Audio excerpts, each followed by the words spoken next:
এই বিপ্লবে নিশ্চিহ্ন হয়ে নায়ক থেকে খলনায়কে পরিণত হওয়া এক লৌহ মানবের নাম মুয়াম্মার আল গাদ্দাফি। পশ্চিমা বেনিয়া গোষ্ঠীর বিরুদ্ধাচারণ করায় পৃথিবী দেখেছে হিটলার, মুসোলিনি, ওমর তেরিজো, সাদ্দাম হোসেনদের পরাজয় বরণের গল্প। 21 শতকে এসে তেমনই এক গল্পের খলনায়ক বনে যান মুয়াম্মার আল গাদ্দাফি। যদিও এ সকল স্বৈরশাসকদের নায়ক বা খলনায়ক বলা নিয়ে অনেক বিতর্ক রয়েছে। ইতোমধ্যে ঐতিহাসিকদের কলামে মুয়াম্মার আল গাদ্দাফিকে নিয়েও বিতর্ক লক্ষ্য করা গিয়েছে। মূলত পশ্চিমা শক্তির ইন্ধনেই অবসান ঘটেছিল গাদ্দাফি অধ্যায়ের।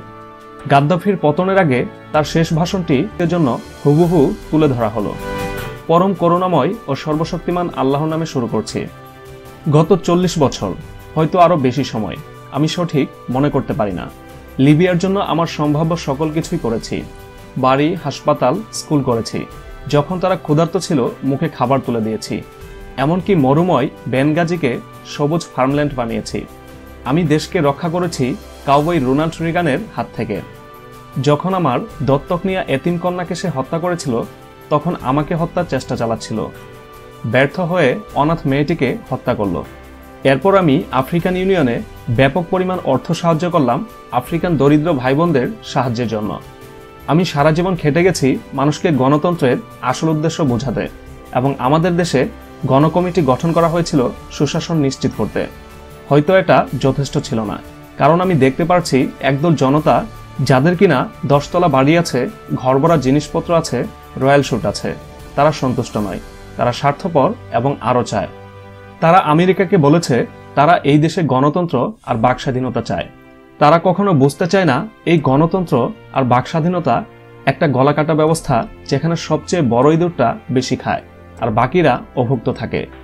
তারা বুঝতে চায় না আমেরিকায় ওষুধ ফ্রি নয়, হাসপাতাল ফ্রি নয়, শিক্ষা ফ্রি নয়, খাদ্য ফ্রি নয়, তেলের দাম কম নয়, বেকারত্বের হারও কম নয়।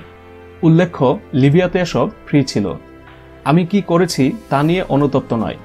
হয়তোবা কারো কারো জন্যে খুব বেশি কিছু করতে পারিনি, কিন্তু বাকিদেরকে আমি ঠিকই সেবা করে গেছি।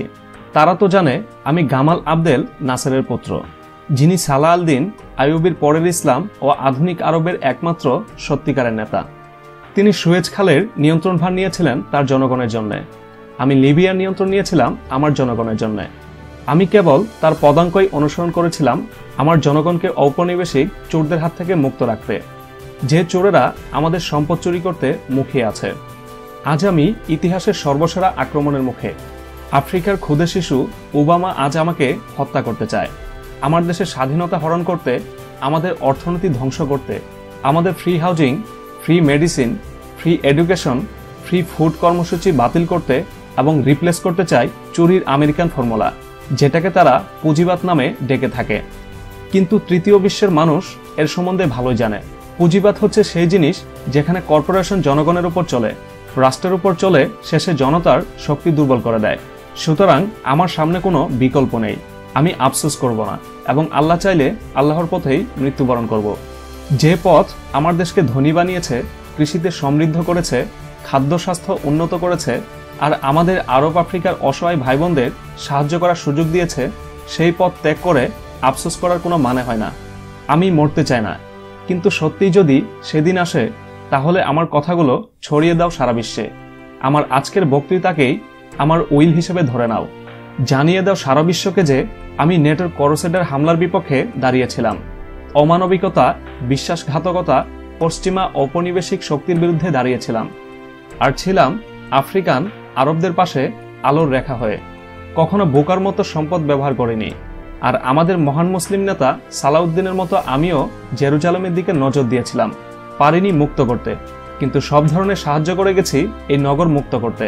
পশ্চিমারা আমাকে উন্মাদ পাগল বলে অভিহিত করে, কিন্তু তারা ঠিকই জানে সত্যি কোনোদিন চাপা থাকে না। তারা এটাও জানে আমরা স্বাধীন জাতি। আমি এই স্বাধীনতা অক্ষুণ্ণ রাখার শপথ করলাম। আমি শেষ রক্তবিন্দু দিয়ে স্বাধীনতা আর দেশ রক্ষা করে যাব। ভাই ও বোনেরা, একে অপরকে ভালোবাসতে শিখুন, রক্তপাত বন্ধ করুন। কারণ আমেরিকা, ইউরোপ ও তাদের মিত্ররা কখনো আফ্রিকার বুকে সূর্যের আলো দেখতে চায় না। প্রিয় দর্শক, ভিডিওটি ভালো লাগলে লাইক দিয়ে বন্ধুদের সাথে শেয়ার করুন।